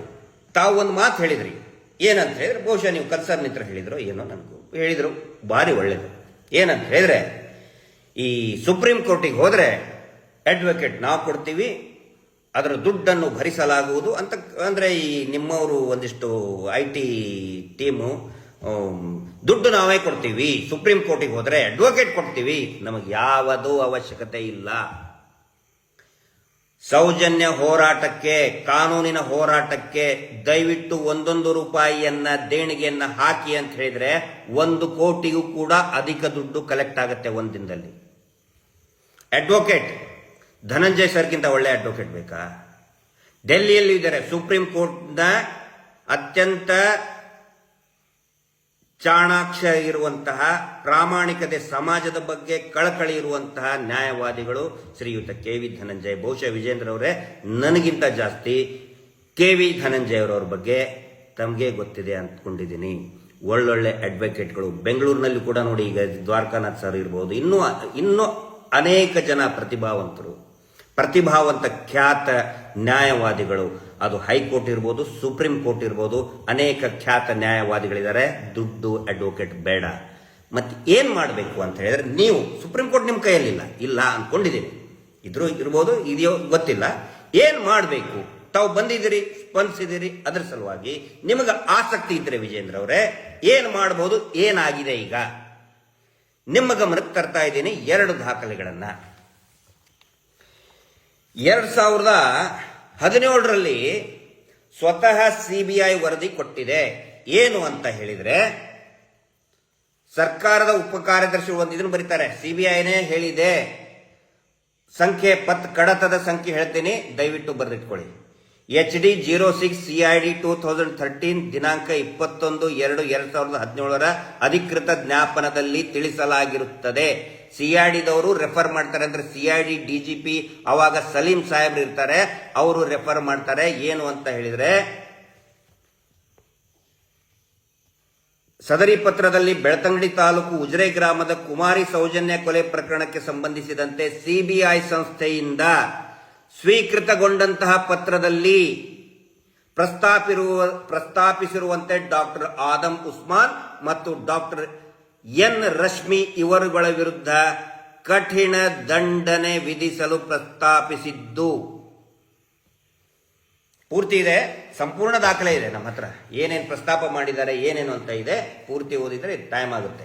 ನಾವು ಕೊಡ್ತೀವಿ ನಿಮಗೆ. ಅಕಸ್ಮಾತ್ ನಿಮಗೆ ದಾಖಲೆಗಳ ಕೊರತೆ ಇದ್ರೆ ನಿಮ್ಗೆ ಕೊಡ್ತೀವಿ. 2017ರಲ್ಲಿನೇ ಸಿಬಿಐ ಹೇಳಿದೆ, ಈ ಏನಿಬ್ರು ಡಾಕ್ಟರ್ ಇದಾರಲ್ಲ, ಅವರು ಪೋಸ್ಟ್ ಮಾರ್ಟಮ್ ಮಾಡಿದಂಥ ವೈದ್ಯರು ಪೋಸ್ಟ್ ಮಾರ್ಟಮೇ ಸರಿ ಇಲ್ಲ ಅಂತ ಸ್ವತಃ ಸಿಬಿಐ ಹೇಳಿದೆ. ಆ ವರದಿ ಮೇಲೆ ಈ ಹುಚ್ಚಪ್ಪ ಯಾರು ರಿಟೈರ್ಡ್ DSP, CID DSP ಆಗಿ ಯಾರು ರುದ್ರಮುನಿ ಅವರು ಪದೇ ಪದೇ ಹೇಳ್ತಾ ಇದ್ದಾರೆ. ಅವ್ರು ಹೇಳಿದ್ದನ್ನ ಜೊಳ್ಳು ಸುಳ್ಳು ಸುವರ್ಣ ಆ ಚಾನಲ್ ಈ ಚಾನಲ್ ಅಲ್ಲಿ ಸುಳ್ಳು ಹೇಳ್ತಾ ಇದ್ದಾರೆ. ಪವಿತ್ರವಾಗಿ ಸತ್ತಿದ್ದಾಳೆ ಪೋಸ್ಟ್ ಮಾರ್ಟಮ್ ಆಧಾರದಲ್ಲಿ. ಆದರೆ ಆ ಪೋಸ್ಟ್ ಮಾರ್ಟಮ್ ಅನ್ನ ಮಾಡಿದಂತಹ ಅಧಿಕಾರಿಗಳೇ ತಪ್ಪೆಸಗಿದ್ದಾರೆ ಅಂತ ಸ್ವತಃ ಸಿಬಿಐ ಹೇಳಿದೆ. ದಯವಿಟ್ಟು ಇದನ್ನ ನೀವು ಅಧ್ಯಯನ ಮಾಡಿ. ಗೊಳ್ಳು ಸುಳ್ಳು ಜೊಳ್ಳು ತಂದು ಹೇಳ್ತಾರಲ್ಲ ನಿಮಗಿಷ್ಟೇ ಅಲ್ಲ, ಎಲ್ಲಾರ ಮನೆಗೆ ಹೋಗ್ತಾರೆ ಅವರು. ಒಂದಿಷ್ಟು ಜನ ಪಂಚೆ ಬಿಳಿ ಇದನ್ನ ಹಾಕೊಂಡು ಹೋಗ್ತಾರೆ. ಪೂಜ್ಯರು ಪೂಜ್ಯರು ಪೂಜ್ಯರು, ದೇವರು ನಡೆದಾಡೋ ದೇವರು, ಪೂಜ್ಯರ ಮೇಲೆ ಅಪಮಾನ ಅಂತ ಬರ್ತಾರಲ್ಲ. ಆ ಜೊಳ್ಳು ಸುಳ್ಳು ನೋಡ್ಬೇಡಿ, ಅಧಿಕೃತ ದಾಖಲೆಗಳನ್ನ ನೋಡಿ ವಿಜೇಂದ್ರ ಅವರೇ. ಯಾಕಂತ ಹೇಳಿದ್ರೆ ತಾವು ಮುತ್ಸದಿಗಳಾಗಬೇಕು. ಮಾನ್ಯ ದೇವೇಗೌಡರು ನೋಡಿ, ಮಾನ್ಯ ನಮ್ಮ ಸಿದ್ದರಾಮಯ್ಯನವ್ರು ನೋಡಿ, ಮಾನ್ಯ ಯಡಿಯೂರಪ್ಪನವ್ರು ನೋಡಿ, ದಾಖಲೆಗಳನ್ನು ಅಧ್ಯಯನ ಮಾಡ್ತಾರೆ. ದಯವಿಟ್ಟು ಅಧ್ಯಯನವನ್ನ ಮಾಡಿ, ಪ್ರತಿಯೊಂದು ಬರೆದಿಟ್ಕೊಳ್ಳಿ, ಸ್ಟಡಿ ಮಾಡಿ. ನಿಮ್ಮ ಹತ್ರ ಅನೇಕ ಲಾಯರ್ಗಳಿದ್ದಾರೆ, ನಿಮ್ಮದೇ ಲೀಗಲ್ ಅಡ್ವೈಸರ್ ಇದ್ದಾರೆ, ಅವ್ರಿಗೆ ಕಳಿಸ್ಕೊಡ್ಬೇಕಾಗಿತ್ತು ನೀವು. ಹೈಕೋರ್ಟ್ ಜಜ್ಮೆಂಟ್ ಏನು ಬಂದಿದೆ, 17th ಕೋರ್ಟ್ ಜಜ್ಮೆಂಟ್ ಏನಿದೆ, ಸಿಬಿಐ ಕೋರ್ಟ್ ಜಜ್ಮೆಂಟ್ ಏನಿದೆ, ಓದಿ ನೀವು ಈ ಯಾತ್ರೆ ಮಾಡಬೇಕಾಗಿತ್ತು. ಮಾಡಲಿಲ್ಲ, ಬಹಳ ತಪ್ಪು ಮಾಡಿದ್ರಿ. ಇದು ಒಂದು ದಾಖಲೆ. ಅಂದ್ರೆ ಈಗ ನಾನು ಹೇಳ್ತಾ ಇರೋದು, ಸಿಬಿಐನೇ ಹೇಳಿದೆಯಲ್ಲ ತಪ್ಪಿತಸ್ಥ ಅಧಿಕಾರಿಗಳ ಮೇಲೆ ಕ್ರಮ ಕೈಗೊಳ್ಳಿ ಅಂತ. ಸಿಬಿಐ ನಿಮ್ಮ ಕಡೆನೇ ಇದೆಯಲ್ಲ, ನಿಮ್ಮ ಹೈಕಮಾಂಡ್ ಮಾನ್ಯ ಅಮಿತ್ ಶಾಜಿ ಅವರೇ ಇದಾರಲ್ವಾ, ಅವ್ರಿಗೆ ಹೇಳ್ಬೋದಲ್ವಾ ನೀವು? ಯಾಕೆ ಸುಪ್ರೀಂ ಕೋರ್ಟಿಗೆ ಅಡ್ವೊಕೇಟ್ ದುಡ್ಡು ಕೊಡ್ತೀರಿ? ಬಹಳ ಸರಳ ಕೆಲಸ ಇದು. ಇನ್ನೂ ಕೂಡ ಪೆಂಡಿಂಗ್ ಇದೆ. ಆ ನಂತರ 2017ರಲ್ಲಿ ಆದರೆ 2018ರಿಂದ 5 ವರ್ಷ ಅಧಿಕಾರದಲ್ಲಿ ಇದ್ದಿದ್ದೇ ಭಾರತೀಯ ಜನತಾ ಪಾರ್ಟಿ. ಯಾಕೆ ಮುಚ್ಚಿಟ್ಕೊಂಡ್ರು ಸರ್ ಇದನ್ನ? ಯಾಕೆ ಮುಚ್ಚಿಟ್ಕೊಂಡ್ರು? ಸರ್ಕಾರದ ಕಡತದಿಂದ ಯಾಕೆ ಮುಚ್ಚಿಟ್ಟುಕೊಂಡ್ರು? ಯಾರ ರಕ್ಷಣೆಗೋಸ್ಕರ ಇದನ್ನ ಮುಚ್ಚಿಟ್ಕೊಂಡ್ರು? ಉತ್ತರ ಕೊಡಬೇಕು. ಈಗ ವೆರಿ ರೀಸೆಂಟ್ಲಿ ಒಂದು ಡೆವಲಪ್ಮೆಂಟ್ ಆಗಿದೆ. ಮಹೇಶ್ ಶೆಟ್ಟಿ ತಿಮ್ಮರೋಡಿ ಅವರ ನೇತೃತ್ವದಲ್ಲಿ ಹೋರಾಟ ಮಾಡಬೇಕಾದ್ರೆ ಎಲ್ಲರೂ ಕೂಡ ನಾವು ಆಗ್ರಹ ಮಾಡಿದ್ದು, ಮಹೇಶ್ ಶೆಟ್ಟಿ ತಿಮ್ಮರೋಡಿ ಅವರು, ನಾವು, ಪ್ರಸನ್ನ ರವಿ, ಆನಂತರ ಜಯಂತ್ ಅವರು, ತಮ್ಮಣ್ಣ ಶೆಟ್ರು, ಎಲ್ಲರೂ ಕೂಡ, ಎಲ್ಲ ನಮ್ಮ ಇಡೀ ಸೌಜನ್ಯ, ನಮ್ಮ ಶಶಿಕಲಾ ಶೆಟ್ಟಿ ಅವರು, ದೊಡ್ಡ ಬಳಗ ಇದೆ. ಎಲ್ಲರೂ ಕೂಡ ಆಗ್ರಹ ಮಾಡ್ತಾನೆ ಬಂದ್ವಿ. ಅಕ್ವಿಟಲ್ ಕಮಿಟಿ ಮಾಡಬೇಕು. ಪ್ರತಿ ಹೋರಾಟದಲ್ಲಿ ಕೂಡ ಅಕ್ವಿಟಲ್ ರಚನೆಗಾಗಿ ಆಗ್ರಹ ಮಾಡ್ತಾ ಇದ್ವಿ. ಅಕ್ವಿಟಲ್ ಕಮಿಟಿನೂ ಆಯಿತು, ಅಕ್ವಿಟಲ್ ಕಮಿಟಿ ವರದಿನೂ ಕೂಡ ಕೊಟ್ಟರು, ಅದನ್ನು ಕೂಡ ಮುಚ್ಚಿಟ್ಕೊಂಡ್ಬಿಟ್ರು. ಅಕ್ವಿಟಲ್ ಕಮಿಟಿಯಲ್ಲಿ ಈ ಹಿಂದೆ ನನ್ನ ವಿಡಿಯೋದಲ್ಲಿ ನಾನು ಇದರಲ್ಲಿ ಹೇಳಿದ್ದೀನಿ, ಅದನ್ನ ಸಭೆಗಳಲ್ಲಿ ಕೂಡ ಹೇಳಿದ್ದೀನಿ. ಏನಂತ ಹೇಳಿದ್ರೆ, ಅಕ್ವಿಟಲ್ ಕಮಿಟಿಯಲ್ಲಿ ಯಾರಿದ್ರು? ಅಕ್ವಿಟಲ್ ಕಮಿಟಿ ಆಗಿದ್ದು ಇದೇ 2025 ಜೂನ್ 2ನೇ ತಾರೀಕಿಗೆ ಡೇಟ್ ಇದೆ. ಅಕ್ವಿಟಲ್ ಕಮಿಟಿಯಲ್ಲಿ ಇದ್ದಿದ್ದು ಶ್ರೀ ಪಿ ಹರಿಶೇಖರನ್ ಸಾಹೇಬರು, Shri BN Jagadish, Bata Jagadish, Shri T Kumar DYSP. ಅವ್ರನ್ನ ಯಾಕೆ ಹಾಕೊಂಡ್ರು ಗೊತ್ತಿಲ್ಲ. ಟ್ರೈನಿಂಗ್ ಸೆಂಟರ್ನವ್ರನ್ನ ಯಾಕೆ ಹಾಕೊಂಡ್ರು ಅವೆಲ್ಲ ಗೊತ್ತಿದೆ, ನನಗೆ ಗೊತ್ತಿದೆ. ಟ್ರೈನಿಂಗ್ ಸೆಂಟರ್ ಚೀಫ್ ಯಾರಿದ್ರು, ಏನೇನು ಲಿಂಕು ಎಲ್ಲ ಗೊತ್ತಿದೆ. ಯಾಕೆ ಹಾಕೊಂಡಿದ್ದಾರೆ ಅಂತೇಳಿ ಶ್ರೀಮತಿ ಅಂಜಲಿ ದೇವಿ ಅವ್ರ ಮೇಲೆ ಫ್ರಾಡ್ ಕೇಸಿದ್ದು FIR ಕೂಡ ಆಗಿದೆ. ಅಂಥವ್ರನ್ನ ಇಟ್ಕೊಂಡು ಮತ್ತೆ ಉಳಿದವ್ರ ಬಗ್ಗೆ ನಮಗೇನು ಬೇರೆ ಅಭಿಪ್ರಾಯ ಇಲ್ಲ. ಹರಿಶೇಖರ್ ಸಾಹೇಬ್ರಿದ್ದಾರೆ. ಮುಖ್ಯವಾಗಿ ಗಮನಿಸಬೇಕಾಗಿದ್ದು ವಿಜೇಂದ್ರ ಅವರೇ, ನೀವು ಹೇಳ್ತಿದ್ರಲ್ಲ ಸುಪ್ರೀಂ ಕೋರ್ಟಿಗೆ ಹೋಗೋ ಅವಶ್ಯಕತೆನೇ ಇಲ್ಲ. ಇದರಲ್ಲಿ ಬಹಳ ಕ್ಲಿಯರ್ ಆಗಿ ಹೇಳಿದ್ದಾರೆ. ಒಂದು ವೇಳೆ CBI ನಮಗೆ ರೆಕಮೆಂಡ್ ಮಾಡಿದರೆ, ಶಿಫಾರಸು ಮಾಡಿದರೆ, ಯಾಕಂತ ಹೇಳಿದ್ರೆ ತನಿಖೆ ಆಗಿರುವುದೇ CBI ಅಂದ್ರೆ ಅಂತಿಮ ವರದಿ, ಸೌಜನ್ಯ ಪ್ರಕರಣದ ಅಂತಿಮ ವರದಿ ಕೊಟ್ಟಿದ್ದೇ CBI ಆಗಿರುವುದರಿಂದ ಒಂದು ವೇಳೆ CBI ನಮಗೆ ಶಿಫಾರಸು ಮಾಡಿದರೆ ತಪ್ಪಿತಸ್ಥ ಅಧಿಕಾರಿಗಳ ವಿರುದ್ಧ ಕ್ರಮ ಕೈಗೊಳ್ಳುತ್ತೇವೆ. ನಾಳೆನೇ ಒಂದು ಫ್ಲೈಟ್ ಮಾಡ್ಕೊಂಡು ಹೋಗಿ ಅಮಿತ್ ಶಾ ಅವ್ರಿಗೆ ಭೇಟಿಯಾಗಿ ಹೀಗೆ ಕಳಿಸಿದ್ದಾರೆ. ಯಾಕಂದ್ರೆ ಇದನ್ನು ಮುಚ್ಚಿಟ್ಕೊಂಡಿದ್ದಾರೆ. ಇದನ್ನ CBIಗೆ ಇನ್ನೂ ಕರೆಸ್ಪಾಂಡೆನ್ಸೇ ಆಗಿಲ್ಲ. ಕರೆಸ್ಪಾಂಡೆನ್ಸ್ ಮಾಡಬೇಕಲ್ಲ. CBI ಹೇಳಿದ್ರೆ ನಾವು ಮಾಡ್ತೀವಿ ಅಂತ ಹೇಳಿದ ಮೇಲೆ CBI ಅವ್ರು ಕಳಿಸ್ಬೇಕಲ್ವಾ? CBI ಕಳಿಸೂ ಇಲ್ಲ, ಸಂತ್ರಸ್ತ ಕುಟುಂಬಕ್ಕೂ ಕೂಡ ಇದರ ಕಾಪಿಯನ್ನು ತಗೊಂಡಿಲ್ಲ. ಅಕ್ವಿಟಲ್ ಕಾಪಿಯನ್ನು MR ಬಾಲಕೃಷ್ಣ ಅವರು ತಗೊಂಡಿದ್ದಿದ್ದಾರೆ. RTIನಲ್ಲಿ ಹಾಕಿ ತಗೊಂಡಿದ್ದು. ಕುಟುಂಬಕ್ಕೂ ಗೊತ್ತಿಲ್ಲ, ಸಂತ್ರಸ್ತ ಕುಟುಂಬಕ್ಕೆ ಗೊತ್ತಿಲ್ಲ, CBI ಗೊತ್ತಿಲ್ಲ. ಹ್ಯಾಂಗೆ ಕ್ರಮ ಕೈಗೊಳ್ಳುತ್ತೆ ರಾಜ್ಯ ಸರ್ಕಾರ? ಸಿದ್ದರಾಮಯ್ಯನವ್ರ ಜೊತೆಗೆ ಹೋಗಿ ಮಾತಾಡಿ. ಮೊದಲು ಅಮಿತ್ ಶಾ ಅವ್ರ ಹತ್ರ ಹೋಗಿ, ಯಾಕಂದ್ರೆ ಅವರೇ ಈಸ್ ದ ಮಿನಿಸ್ಟರ್, ಅವ್ರ ಹತ್ರ ಹೋಗಿ CBIಗೆ ರಾಜ್ಯ ಸರ್ಕಾರ ಅಕ್ವಿಟಲ್ ಕಮಿಟಿ ಮಾಡಿದೆ, ದಯವಿಟ್ಟು ಶಿಫಾರಸು ಮಾಡಿಸಿ ತಪ್ಪಿತಸ್ಥ ಅಧಿಕಾರಿಗಳು ಅವಾಗ ಸಿಕ್ಕಿ ಬೀಳ್ತಾರೆ. ಒಬ್ಬೊಬ್ಬ ಅಧಿಕಾರಿಗಳು, ಯೋಗೀಶ, ಭಾಸ್ಕರ್ ರೈ, ಎಲ್ಲರೂ ಈ ಮೆಡಿಕಲ್ ಆಫೀಸರ್ಸು ಎಲ್ಲರೂ ಬಾಯಿ ಬಿಡ್ತಾರೆ. SITಗೆ ಅಟ್ಯಾಚ್ ಮಾಡಿ, ಅದನ್ನ SITಗೆ ಅಟ್ಯಾಚ್ ಮಾಡಿಸಿ ಬಾಯಿ ಬಿಟ್ಟೇ ಬಿಡ್ತಾರೆ. ಮಾನ್ಯ ವಿಜೇಂದ್ರ ಅವರೇ, ದಯವಿಟ್ಟು ಮಾಡಿ, ನಿಮ್ಮ ಕೈ ಮುಗಿಸ್ಕೊಳ್ತಾರೆ. ಸುಪ್ರೀಂ ಕೋರ್ಟಿಗೆ ದುಡ್ಡು ಕೊಡೋದು ಬೇಡ. ಇನ್ನೊಂದು, ಇದೇ ಏನು ಪ್ರಕರಣಕ್ಕಿಂತ, ಸೌಜನ್ಯ ಪ್ರಕರಣಕ್ಕಿಂತ 18-19 ದಿನ ಮುಂಚೆ ಮಾವುತನ ಕೊಲೆ, ಇಬ್ರು ಕೊಲೆ, ಅಣ್ಣ ತಂಗಿಯ ಮೇಲೆ ಅತ್ಯಾಚಾರ ಆಗಿದೆ ಅಂತ ಹೇಳಿ ಪೋಸ್ಟ್ ಮಾರ್ಟಮ್ ಅಲ್ಲಿ ಇದೆ. ಯಾವುದೇ ವರದಿಗಳನ್ನು ಕೂಡ FSL ಇಂದ ತರಿಸಿಕೊಂಡಿಲ್ಲ. ಅತ್ಯಾಚಾರ ಕುರಿತಾದಂತ FSL ವರದಿ ಬೆಳ್ತಂಗಡಿ ಪೊಲೀಸರು ತರಿಸ್ಕೊಂಡಿಲ್ಲ. ನೀವು ಬಂದಿದ್ರಲ್ಲ ನಿನ್ನೆ ಧರ್ಮಸ್ಥಳಕ್ಕೆ ವಿಜೇಂದ್ರ ಅವರ ನಿಮ್ಮ ಟೀಮ್ ಜೊತೆಗೆ, ಅಲ್ಲೇ ಒಂದು ರೌಂಡ್ ಹೊಡಿಬೇಕಾಗಿತ್ತು. ಅಯೋಧ್ಯ ಆತಿಥ್ಯ NY ಅಂತ ಇತ್ತು. ಕೇಳಬೇಕಾಗಿತ್ತು ಯಾರ ಜಾಗ ಇದು ಅಂತೇಳಿ. ಸರ್ಕಾರಿ ಜಾಗೆ, ಆನೆ ಮಾವುತ ಇದ್ದಂತ ಅವನಿಗೆ ಅಲಾಟ್ ಆಗಿದಂತಹ ಜಾಗೆ, ಅದು ಅವನಿಗೆ ಅಲಾಟ್ ಆದಂತಹ ಜಾಗೆ, ಸರ್ಕಾರದಿಂದ ಅಲಾಟ್ ಆದಂತಹ ಜಾಗೆ. ಮನೆ ಕೆಡವಿ, ಕೊಲೆ ಮಾಡಿ ಮನೆ ಕೆಡವಿ ಅದೇ ಜಾಗದಲ್ಲಿ ಹೋಟೆಲ್ ಅನ್ನ, ಲಾಜ್ ಅನ್ನ ಕಟ್ಟಿಸಿದ್ದಾರೆ. ಕಣ್ಣೆದುರುಗಡೆ ಇದೆ ವಿಜೇಂದ್ರ ಅವರೇ, ಕಣ್ಣೆದುರುಗಡೆ ಇದೆ, ಕಾಣ್ತಾ ಇದೆ. ಇದಕ್ಕೆ ಸಾಕ್ಷಿನೇ ಬೇಕಾಗಿಲ್ಲ. ರಿಪೋರ್ಟ್ ಅದರದ್ದು ವರದಿಯನ್ನ ನೋಡ್ಬಿಟ್ರೆ, ಪಂಚನಾಮೆ ನೋಡ್ಬಿಟ್ರೆ ಗೊತ್ತಾಗುತ್ತೆ ಇದು ಕೊಲೆ ಇವರೇ ಮಾಡಿದ್ದಾರೆ. ಮಾವುತನ ಹೆಂಡತಿ ದೂರು ಕೊಟ್ಟಿದ್ದಾಳೆ. ಇದೇ ನೀವೇನ್ ಹೇಳ್ತಾ ಇದ್ದಾರೆ, ಪೂಜ್ಯರ ಹೆಸರು, ಪೂಜ್ಯನ ತಮ್ಮ ಥರ್ಡ್ ಕ್ಲಾಸ್ ರೇಪಿಸ್ಟ್ ಹರ್ಷೇಂದ್ರನ ಹೆಸರು ಹಾಕಿನೇ ಕೊಟ್ಟಿದ್ದಾರೆ, ಇವನೇ ಕೊಲೆ ಮಾಡಿದ್ದು ಅಂತೇಳಿ. ವಿಜೇಂದ್ರ ಅವರೇ, ಎಲ್ಲ ಕಳಿಸ್ತೀವಿ. ಆವಾಗ ಹೇಳಿ, ಷಡ್ಯಂತ್ರ, ದೇವಸ್ಥಾನದ ವಿರುದ್ಧ ಷಡ್ಯಂತ್ರ, ಹಿಂದೂ ಧರ್ಮಕ್ಕೆ ಅಪಚಾರ, ಅವಾಗ ಹೇಳಿ ಅದನ್ನ. ಇಷ್ಟು ಮಾಡಿಬಿಡಿ. ಆನಂತರ ರಿಪೋರ್ಟ್ ಇದೆ, ಆನೆ ಮಾವುತನ ಕೇಸು, ಪದ್ಮಲತಾ ಕೇಸು, ಸುಪ್ರೀಂ ಕೋರ್ಟಿಗೆ ಹೋಗಬೇಕಾಗಿಲ್ಲ. ರಿಪೋರ್ಟ್ ಅನ್ನ ಮತ್ತೆ ತನಿಖೆ ಮಾಡಬೇಕು ಅಂತ ಹೇಳಿದ್ರೆ ಸುಪ್ರೀಂ ಕೋರ್ಟ್ ಹೋಗೋ ಅವಶ್ಯಕತೆನೇ ಇಲ್ಲ. DSP ಅಂಡ್ ಅಬೋವ್ ರ್ಯಾಂಕ್ ಇದ್ದಂಥವರು ಮತ್ತೆ ಅದನ್ನ ತನಿಖೆಗೆ ಒಳಿಸ್ಬೇಕು. ದಯವಿಟ್ಟು ಸಿದ್ದರಾಮಯ್ಯನವರು ಹೋಗಿ, ಬೇಕಾದ್ರೆ ಅವ್ರ ಮನೆ ಮುಂದೆ ಏನಾದರೂ ಒಂದು ಆಗ್ರಹ ಮಾಡಿ. ವಿಧಾನಸೌಧ ಶಾಸಕರಿದ್ದೀರಿ ನೀವು, ಶಿಕಾರಿಪುರದ ಶಾಸಕರಾಗಿದ್ದೀರಿ, ಆಗ್ರಹ ಮಾಡಿ. ನಿಮ್ಗೆ ತುಂಬಾ ಈಸಿ, ಸಿದ್ದರಾಮಯ್ಯನವರ ಅಪಾಯಿಂಟ್ಮೆಂಟ್ ತುಂಬಾ ಈಸಿ. ಏನು ಆನೆ ಮಾವುತನ case, Padmalatha case, Vedavalli case, ಆರೋಪಿನೇ ನಾಪತ್ತೆ ಆಗಿರೋದೆಲ್ಲ ಧರ್ಮಸ್ಥಳ. ಶಿಕಾರಿಪುರದಲ್ಲಿ ಹಿಂಗಾಗಿದ್ರೆ ನೀವು ಸುಮ್ಮನೆ ಇರ್ತಿದ್ರಾ? ಒಂದೇ ಜಾಗದಲ್ಲಿ ನಿರಂತರ ಕೊಲೆಗಳು, ಆರೋಪಿನೇ ನಾಪತ್ತೆ ಅಂತ ಹೇಳಿದ್ರೆ ನೀವು ಸುಮ್ಮನೆ ಇರ್ತಿದ್ರಾ? ಇವೆಲ್ಲವೂ ಆಗಿರೋದು ಧರ್ಮಸ್ಥಳದ ಅಂಗಳದಲ್ಲಿನೇ. ಹೋಗಿ ಕೇಳಿ. ಆದ್ರೆ ರಿಪೋರ್ಟ್ ಅನ್ನ ರೀಇನ್ವೆಸ್ಟಿಗೇಟ್ ಮಾಡೋದಕ್ಕೆ ಸುಪ್ರೀಂ ಕೋರ್ಟ್ ಬೇಕಿಲ್ಲ, ಹೈಕೋರ್ಟ್ ಬೇಕಾಗಿಲ್ಲ, JMFC ಕೋರ್ಟ್ ಬೇಕಾಗಿಲ್ಲ. Only DSP and above rank. ಸಿದ್ದರಾಮಯ್ಯನವ್ರು ಹೇಳ್ಬಿಡಿ, ಆಗುತ್ತೆ. ಇಷ್ಟು ಮಾಡಬೇಕಾಗಿರೋದು. ಈಗ ಷಡ್ಯಂತ್ರದ ಹತ್ರ ಬರ್ತೀನಿ. ಷಡ್ಯಂತ್ರ ಅನ್ನೋದೇ ಒಂದು ದೊಡ್ಡ ಷಡ್ಯಂತ್ರ, ಅದು ಗೊತ್ತಿರಲಿ. ಬುರುಡೆ ತಂದ್ರು ಅಂತ ಹೇಳ್ತಾರಲ್ಲ, ಅದನ್ನ ನೀವು ವಿಜೇಂದ್ರ ಅವರು ಹೆಂಗೆ ಕೇಳಿದ್ರಿ? ನೀವು ಹೆಂಗೆ ಒಪ್ಕೊಂಡ್ರಿ ಅದನ್ನ? ಆ ತೇರಿ, ಆ ಪ್ರಪೋಗಂಡ ಬುರುಡೆ ಕಿರಾಣಿ ಅಂಗಡಿಯಲ್ಲಿ ಸಿಗ್ತದ, ತೆಂಗಿನ ಮರದಲ್ಲಿ ಇರ್ತದ. ಆ ಬುರುಡೆ ಕೊಟ್ಟವನಿಗೆ ಗೊತ್ತಾಗಲ್ವ, ಕಾಮನ್ ಸೆನ್ಸ್ ಇರಲ್ವ, ನಾಳೆ ಏನಾದರೂ ಕೊಟ್ರೆ ಯಾವುದೋ ಒಂದು ಲ್ಯಾಬ್ ಇಂತ್ರ, ಅದು ಲ್ಯಾಬ್ನವನೇನು ಹುಚ್ಚರು ಲ್ಯಾಬ್ ಮಾಡಿರಲ್ಲ. ಒಂದು ವೇಳೆ ಆ ಥರ ಏನಾದರೂ ಷಡ್ಯಂತ್ರ ಮಾಡಿ ನಾನು ಮಹೇಶ್ ಶೆಟ್ರು ಜಯಂತ್ರು ಏನೋ ಎಲ್ಲಿಂತ್ರನೋ ಲ್ಯಾಬ್ ಇಂತ್ರ ತಗೊಂಡು ಬಂದು ಇವನು ತಮಿಳುನಾಡಿನಲ್ಲಿದ್ದಂತೆ ಅಲ್ಲಿ ಹೋಗಿ ನಾವು ಅವನಿಗೆ ಕೊಟ್ಟು ಇನ್ಯಾರೋ ಕಮ್ಯುನಿಸ್ಟು ಇನ್ಯಾರೋ MP ಗಳಿಗೆ ಹೋಗಿ, how can you believe Vijendra ಅವರು ಇದನ್ನೆಲ್ಲ ಫೇಕ್ ಥಿಯರಿನ, ಫೇಕ್ ಫಾಲ್ಸ್ ಪ್ರಪಗಂಡನ ಹೆಂಗೆ ನೀವು ನಂಬ್ತೀರಾ? ನಮ್ಮನ್ನೇನು ಹುಚ್ಚರಂತ ತಿಳ್ಕೊಂಡಿದ್ದೀರಾ? ನಾಳೆ ನಮಗೂ ಕೂಡ ಖಂಡಿತ ಗೊತ್ತಿತ್ತು ಇದು SIT ತನಿಖೆನೇ ಆಗುತ್ತೆ, ಅಥವಾ CBI ಆಗ್ಬೋದು, ಇನ್ಯಾವುದಾದ್ರು ಆಗ್ಬೋದು. ಸುಳ್ಳು ನಾವು ಮಾತಾಡಿದರೆ ಸಿಕ್ಕಾಕೊಳ್ತೀವಂತ ಅರಿವು ನಮಗಿರಲ್ವಾ? ಅಥವಾ ಅವ್ನು ಯಾವುದೋ ಲ್ಯಾಬಿನವನಿಗೆ ಬುದ್ಧಿ ಇರಲ್ವಾ?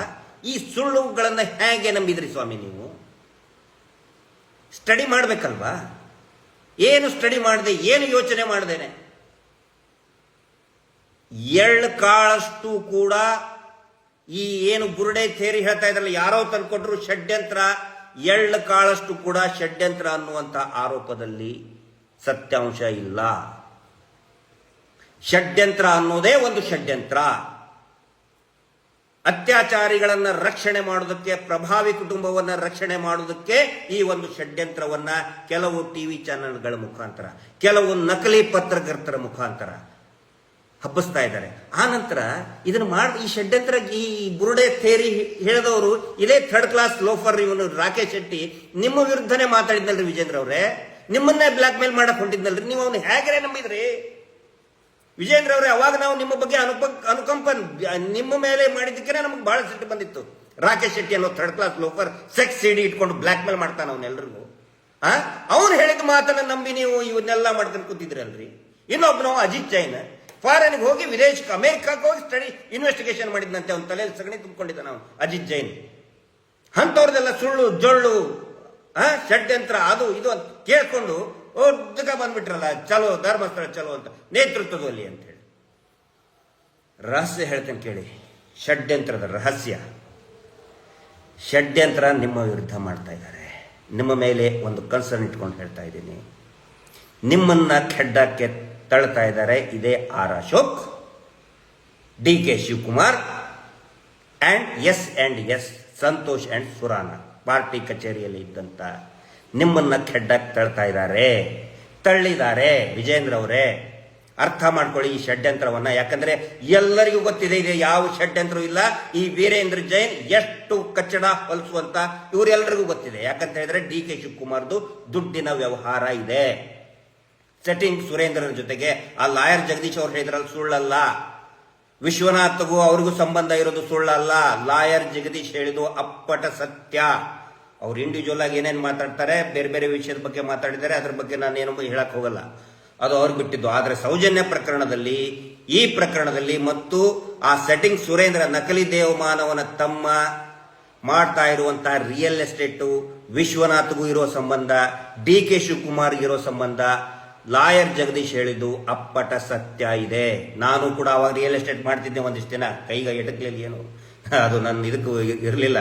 ಅವಾಗಲೂ ಎಷ್ಟೋ ಜನ ಹೇಳಿದ್ದಾರೆ ಇದು ಧರ್ಮಸ್ಥಳದ ವೀರೇಂದ್ರ ಜೈನ್ ಅಂತ ಸುಮಾರು ಜನ ಹೇಳಿದ್ದಾರೆ. ಈ ಸೆಟ್ಟಿಂಗ್ ಸುರೇಂದ್ರ ಇವ್ರ ದೊಡ್ಡ ದಂಧೆ ಇದೆ ಯಲಹಂಕದಲ್ಲಿ. ಇಡೀ ಬೆಂಗಳೂರಿನಲ್ಲಿ ಮತ್ತು ದೆಹಲಿಯಲ್ಲಿ ಈ ಧರ್ಮೋದ್ಯಮಿಗಳು, ನೀವು ಹೇಳ್ತಿರಲ್ಲ ದೇವಮಾನವ ಅಂತೇಳಿ, ಫೇಮಸ್ ನೊಟೋ ಅಥವಾ ಇನ್ಫೇಮಸ್ ಇರೋದಕ್ಕೆ, ಬ್ಲ್ಯಾಕ್ ಮನಿಯನ್ನ ವೈಟ್ ಮನಿ ಮಾಡೋದಕ್ಕೆ, ಕಪ್ಪು ಹಣ ವರ್ಗಾವಣೆ ಮಾಡೋದಕ್ಕೆ ಇರುವಂತಹ ವ್ಯಕ್ತಿಗಳಿವರು. ಗೊತ್ತಿರಲಿ, ನಿಮ್ಗೆ ಗೊತ್ತಿರ್ತದೆ. DK ಸುಮಾರು ಜನ ಹೇಳ್ತಾರೆ ಮೀಟರ್ ಬಡ್ಡಿ ದಂಧೆಯಲ್ಲಿ ಇರೋದೆಲ್ಲ ಬ್ಲ್ಯಾಕ್ ಮನಿನೇ ವಿಜೇಂದ್ರ ಅವರೇ. ದೊಡ್ಡ ದೊಡ್ಡ ರಾಜಕಾರಣಿಗಳ ದುಡ್ಡಿದೆ, ಅನೇಕ ರಾಜಕಾರಣಿಗಳ ದುಡ್ಡು, ದೊಡ್ಡ ದೊಡ್ಡ ಅಧಿಕಾರಿಗಳ ದುಡ್ಡು, ದೊಡ್ಡ ದೊಡ್ಡ ಉದ್ಯಮಿಗಳ ಬ್ಲ್ಯಾಕ್ ಮನಿ ಇದೆ.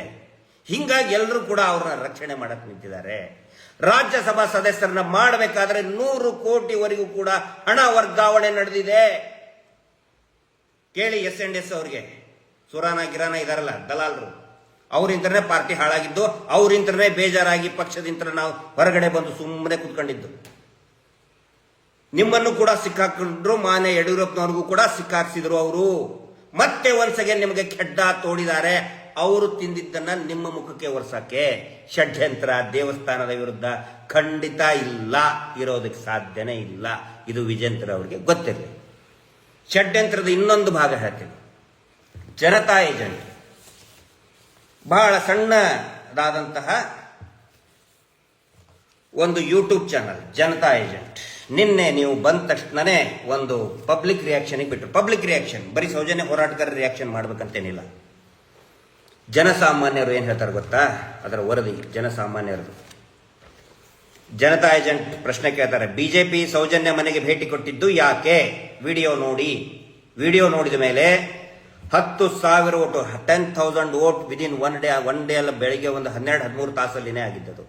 12-13 ತಾಸಿನಲ್ಲಿ ವಿಜೇಂದ್ರ ಅವರೇ 10K ವೋಟ್ಸ್, 10,000 ಓಟ್ನಲ್ಲಿ 95% ಹೇಳ್ತಾ ಇರೋದು ಷಡ್ಯಂತ್ರವನ್ನ ನೀವು ಮಾಡ್ತಾ ಇದ್ದೀರಿ. ನೀವು ಷಡ್ಯಂತ್ರ ಮಾಡ್ತಾ ಇದ್ದೀರಿ, ರಾಜಕೀಯ ಷಡ್ಯಂತ್ರ. ಅಪರಾಧಿಗಳನ್ನ ಉಳಿಸ್ಕೊಳ್ಳೋದಕ್ಕೆ ನೀವು ರಾಜಕೀಯ ಷಡ್ಯಂತ್ರ ಮಾಡ್ತಾ ಇದ್ದೀರಿ. ಬಿಜೆಪಿಯವರು ಷಡ್ಯಂತ್ರ ಮಾಡ್ತಾ ಇದ್ದಾರೆ ಅಂತೇಳಿ ಜನರಲ್ ಪಬ್ಲಿಕ್ ಕಾಮನ್ ಮ್ಯಾನ್, ಈ ರಾಜ್ಯದ ಜನಸಾಮಾನ್ಯ ಉತ್ತರಿಸ್ತಾ ಇದ್ದಾನೆ. ಷಡ್ಯಂತ್ರ ನೀವು ಹೋಗಿರೋದೇ ನಾಟಕ, ಡ್ರಾಮಾ. ವಿಜೇಂದ್ರ ಅವರೇ, ಜನತಾ ಏಜೆಂಟ್ ವರದಿ. ಈತ ಅನೇಕ ಯೂಟ್ಯೂಬ್ಗಳು ಸರ್ವೆ ಮಾಡ್ತಾ ಇದ್ದಾರೆ. ಕಡಬದಲ್ಲಿ ಮೊನ್ನೆ ಚುನಾವಣೆ ಆಯಿತು, ಬೈ ಎಲೆಕ್ಷನ್ ಅಲ್ಲಿ ಬಿಜೆಪಿಯ ಮಹಿಳಾ ಅಭ್ಯರ್ಥಿಗೆ 0 ವೋಟ್, 0, ಬಿಗ್ 0. ಒಂದೇ ಒಂದು ವೋಟ್ ಇಲ್ಲ. ಕಡಬ, ದಕ್ಷಿಣ ಕನ್ನಡ ಜಿಲ್ಲೆ ಕಡಬದಲ್ಲಿ ಬಿಗ್ 0. ಇನ್ನು ಮುಂದೇನು ಕೂಡ ಇದೇ ರೀತಿ ನೀವು ಅತ್ಯಾಚಾರಿಗಳನ್ನ ಬೆಂಬಲಿಸ್ತಾ ಹಿಂದೂ ಧರ್ಮಕ್ಕೆ ಅಪಮಾನ ಅಂತ ಹೇಳಿ ಏನಾದರೂ ಡ್ರಾಮಾ ಮಾಡಿದ್ರೆ 0, ಬಿಗ್ 0. ಬಡ್ಡಿ ದಂಧೆಯಿಂದ ಬೇಸತ್ತು ಎಲ್ಲರೂ ಕೂಡ ಕಾಂಗ್ರೆಸ್ಸಿಗೆ, ಸಿದ್ದರಾಮಯ್ಯನವರಿಗೆ ಶಿಫ್ಟ್ ಆಗಿ ಆಯಿತು. ದುಡಿಯುವ ವರ್ಗ ನಿಮ್ಮ ಜೊತೆಗಿಲ್ಲ, ಹಿಂದುಳಿದ ವರ್ಗದವರು ನಿಮ್ಮ ಜೊತೆಗಿಲ್ಲ, ದಲಿತರು ಇಲ್ಲವೇ ಇಲ್ಲ, ಮುಸ್ಲಿಮರು ಕೇಳಲೇಬೇಡಿ. ಒಕ್ಕಲಿಗರು, ಸೌಜನ್ಯ ಒಕ್ಕಲಿಗರು. ಆರ್ ಅಶೋಕ್ ಮುಖ ನೋಡಿದ್ರೆ ಯಾವ್ದದು ಉತ್ತರಳ್ಳಿ ಟೋಲ್ ಗೇಟ್ ದಾಟಿದ್ರೆ ಆರ್ ಅಶೋಕಿಗೆ ಒಂದು ಓಟ್ ಬೀಳಲ್ಲ. ಉತ್ತರಳ್ಳಿಯಲ್ಲಿ ಓಟ್ ಬೀಳುವುದೇ ಪ್ರಾಮಾಣಿಕ ಕಾರ್ಯಕರ್ತರಿಂದ. ಮೋದಿಜಿ ಅವ್ರ ಮುಖ ನೋಡಿ, ಹಿಂದೆ ವಾಜಪೇಯಿ ಅವ್ರ ಮುಖ ನೋಡಿ ಓಟ್ ಹಾಕ್ತಾ ಇದ್ರು. ಆರ್ ಅಶೋಕ್ ಮುಖ ನೋಡಿ ಯಾರು ಓಟ್ ಹಾಕಿಲ್ಲ. ಒಕ್ಕಲಿಗರಿಗೆ ಯಾರ ನಾಯಕರಿಗೆ ಒಂದು ಓಟು ಬೀಳಲ್ಲ ಅವ್ರ ಮುಖ ನೋಡಿದ್ರೆ. ಎಲ್ಲಿದೆ ನಿಮಗೆ? ನೀವು ಇದೇ ರೀತಿ ಹೋಗಿ ಅತ್ಯಾಚಾರಿಗಳ ಬೆಂಬಲಕ್ಕೆ ನಿಂತ್ಕೊಂಡು ಹೈ ಡ್ರಾಮಾ ಮಾಡಿದ್ರೆ, ಹಿಂದೂ ದೇವಸ್ಥಾನಕ್ಕೆ ಅಪಮಾನ ಆಡಿದ್ರೆ ನಿಮ್ಮಂಥ ಮೂರ್ಖರು ಯಾರಿಲ್ಲ. ಯಾಕಂತ ಹೇಳಿದ್ರೆ ಜನರುಗಳು ತುಂಬಾ ಜಾಣರಿದ್ದಾರೆ. ಈ ರಾಜ್ಯದ ಜನ ನಿಮ್ಮ ಬೊಗಳೆ, ನಿಮ್ಮ ಈ ಆರ್ ಅಶೋಕ್ ಬೊಗಳೆ ಬಿಡ್ತಾ ಇದಾರಲ್ಲ, ರೇಷನ್ ಅಂಗಡಿ ಹೆಗ್ಗಣದ ತರ ತಿಂದು ಉಪ್ಕೊಂಡಿದ್ದಾರೆ. ಹಂಗೆ ಅವರ ಮಾತನ್ನ ಕೇಳೋದಕ್ಕೆ ಯಾವನೂ ರೆಡಿ ಇಲ್ಲ. ಸೌಜನ್ಯಾಳಿಗೆ ನ್ಯಾಯ ಸಿಗಬೇಕು. ಧರ್ಮಸ್ಥಳದಲ್ಲಿ ಅತ್ಯಾಚಾರ ಆಗಿ ಕೊಲೆ ಆದಂತ ಪ್ರತಿಯೊಬ್ಬರಿಗೂ ನ್ಯಾಯ ಸಿಗಬೇಕು ಅಂತ ಹೇಳಿ ಇಡೀ ರಾಜ್ಯ, ದೇಶ ಇವತ್ತು ಕಾಯ್ತಾ ಇದೆ. ಡ್ರಾಮಾ ಮಾಡಿ ನಿಮ್ಮನ್ನ ಖೆಡ್ಡ ತಳ್ತಾ ಇದ್ದಾರೆ. ನಿಮ್ಮ ಮೇಲೆ ಒಂದು ಕನ್ಸರ್ನ್ ಇಟ್ಕೊಂಡು ಹೇಳ್ತಾ ಇದ್ದೀನಿ, ದಯವಿಟ್ಟು ಈ ಖೆಡ್ಡದಿಂದ ಹೊರಗಡೆ ಬನ್ನಿ. ವಿನಾಕಾರಣ ಸರ್ಕಾರದ ಮೇಲೆ ನಾವು ಬೆಂಬಲಿಗರಲ್ರಿ, ನಾವು ಬೆಂಬಲಿಗರಲ್ಲ. ಪ್ರಿಯಾಂಕಾ ಖರ್ಗೆ ಅವ್ರು ಹೇಳಿ ಕರೆಕ್ಟ್ ಇದೆ. ನಾವು ಬೆಳೆದಿದ್ದು ಯಡಿಯೂರಪ್ಪನವ್ರ ಗರಡಿಯಲ್ಲಿ ಸಂಘದ ಶಿಕ್ಷಣವನ್ನು ಪಡೆದಂಥವ್ರು ನಾವು. ಮಹೇಶ್ ಶೆಟ್ರು, ನಮ್ಮ ತಮ್ಮಣ್ಣ ಶೆಟ್ರು, ಎಲ್ಲರೂ, ಆಮನಂತರ ಯಾರು ಪ್ರಸನ್ನ ರವಿ ಅವರು, ಶೈಲಜಾ ಶೆಟ್ಟಿ ಅವರು, ಎಲ್ಲರೂ ಕೂಡ ಇಡೀ ಟೀಮೇ ಸಂಘದ ಗರಡಿಯಲ್ಲಿ ಬೆಳೆದಂಥವ್ರು. ಮದುವೆಯಾಗಿದ್ದು, ನಾನು ಮದುವೆಯಾಗಿದ್ದು ಸ್ವಲ್ಪ ವಿವರವಾಗಿ ಹೇಳ್ತೇನೆ. ನನ್ನ ಮದುವೆ ಎಲ್ಲಿ ಆಗಬೇಕು ಅಂತ ತೀರ್ಮಾನ ಆಗಿದ್ದೆ ನಿಮ್ಮ ಮನೆಯಲ್ಲಿ ವಿಜೇಂದ್ರ ಅವರೇ. ಯಡಿಯೂರಪ್ಪನವರೇ ಹೇಳಿದ್ದಾರೆ. ಯಡಿಯೂರಪ್ಪನವ್ರು ನಕ್ಕಿ ಅವಾಗ ಬೆಳಿಗ್ಗೆ ಬಂದಿದ್ದೆ, ಶೋಭಾ ಮೇಡಮ್ ಕೂಡ ಇದ್ರು. ಎಲ್ಲಿ ಏನಪ್ಪ ಮದುವೆ ಅಂತ ಎಲ್ಲಿ ಅಂದ್ಕೊಳ್ಳಿ. ಅವಾಗ ತೀರ್ಮಾನ ಮಾಡಿ, ಸರ್ ಧರ್ಮಸ್ಥಳ, ಆಯ್ತು ಧರ್ಮಸ್ಥಳದಲ್ಲೇ ಆಗು ಅಂತ ಹೇಳಿ ನೆಕ್ಸ್ಟ್ ಕಾಲ್ ತಗೊಂಡು, ಸ್ವಾಮಿ ಹಚ್ಚು ಫೋನು ಧರ್ಮಸ್ಥಳಕ್ಕೆ, ವೀರೇಂದ್ರ ಹೆಗಡೆ ಅವ್ರ ಫೋನ್ ಹಚ್ಚು, ಗಿರೀಶ್ ಅಲ್ಲೇ ಮದುವೆ ಆಗ್ತಾನೆ ಅಂತ ಹೇಳಿ ಯಡಿಯೂರಪ್ಪನವ್ರು ಹೇಳಿದ್ದು. ಧರ್ಮಸ್ಥಳದಲ್ಲಿ ಅಷ್ಟು ಭಕ್ತಿ ನಮಗೆ ಧರ್ಮಸ್ಥಳ ಅಂದ್ರೆ. ಆವಾಗ ವೀರೇಂದ್ರ ಹೆಗಡೆ ಅವ್ರ ಬಗ್ಗೆ ಅಷ್ಟೊಂದು ಭಕ್ತಿ. ನಾಳೆ ಫೋಟೋನು, ನನ್ನ ಮದುವೆ ಫೋಟೋನು ಕೂಡ ನಾಳೆ ನಾವು ಮತ್ತೆ ಸಮೀರ್ ವಿಸಿಟ್ ಮಾಡಿದ್ದು ಧರ್ಮಸ್ಥಳಕ್ಕೆ 3 ವರ್ಷದ ಹಿಂದೆ. ಆನಂತರ ಮಹೇಶ್ ಶೆಟ್ರು ಎಷ್ಟು ಭಕ್ತಿಯಿಂದ ನಡ್ಕೋತಾ ಇದ್ರು ವೀರೇಂದ್ರ ಹೆಗಡೆ ಅವ್ರ ಬಗ್ಗೆ, ಎಲ್ಲವನ್ನು ಕೂಡ ರಿಲೀಸ್ ಮಾಡ್ತೀವಿ. ಯಾವ ಷಡ್ಯಂತ್ರ ಇಲ್ಲಿ, ಯಾವಾಗ ಆಳಕ್ಕೆ ಹೋಗಿ ನಾವು ಸ್ಟಡಿ ಮಾಡ್ತೀವಿ ಅವಾಗಲೇ ಗೊತ್ತಾಗೋದು ಇವರು ಎಂಥ ಕಟುಕರು, ನೀಚರು, ಕೊಲೆಗಡಕರು, ಅತ್ಯಾಚಾರಿಗಳು, ಭೂಬಾಕರು, ಹೆಣ್ಣು ಬಾಕರು. ಅವಾಗ ಗೊತ್ತಾದ ಮೇಲೆ ಹೋರಾಟಕ್ಕೆ ನಾನು ಹೇಳಿದ್ದು. ನಾನು ಗೊತ್ತಿರಲಿ ವಿಜೇಂದ್ರ ಅವರು, ಯಾವ ಷಡ್ಯಂತ್ರನೂ ಕೂಡ ದೇವಸ್ಥಾನದ ವಿರುದ್ಧ ಯಾವುದೇ ಷಡ್ಯಂತ್ರ ಕೂಡ ಇಲ್ಲ. ನಮ್ಮ ದೃಷ್ಟಿ ಇರೋದು ಈ ಅತ್ಯಾಚಾರಿ ಕೊಲೆಗಡಕರಿಗೆ ಶಿಕ್ಷೆ ಆಗಬೇಕು ಅನ್ನೋದಿಷ್ಟೇ ನಿಮಗೆ ಗೊತ್ತಿರಲಿ. ಕೊನೆಯದಾಗಿ ಬರ್ತಾ